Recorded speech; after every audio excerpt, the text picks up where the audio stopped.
আচ্ছা, এখানে আমরা এসেছি টেম্পেলে। কি টেম্পেল, কত টিকিট? সারকুন্ডা দেবী টেম্পল।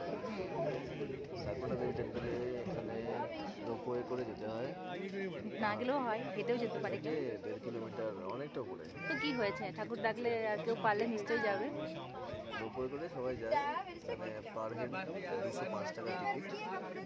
যদি ওয়েদার খারাপ থাকে তাহলে হেঁটে আসতে হবে, নামতে হবে। মানে কষ্ট, হেঁটে নামাটা কোনো চাপ টাকা না, রিফান্ড হবে না। কিন্তু হেঁটে যাওয়াটা চাপের। তাও ঠিক আছে, যদি ঠাকুর চায় বা আমরা কেউ। এটা মা পার্বতীর এতে বানিয়েছে, সতীর যে দেহ পড়েছিল সেখানে এটা মাথাটা এখানে পড়েছিল।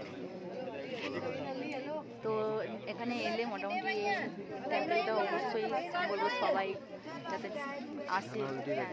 আর এখানে আমরা প্রসাদ নিয়েছি, এটা বলে দাও যে ঠাকুরকে দেওয়ার জন্য নিচে 100 টাকা করে শীতল প্রসাদ পাওয়া নিয়েছি। যায়। প্রসাদ না, এটা শীতল, ঠাকুর পুজো দেওয়ার পরে প্রসাদ হয় ওটা।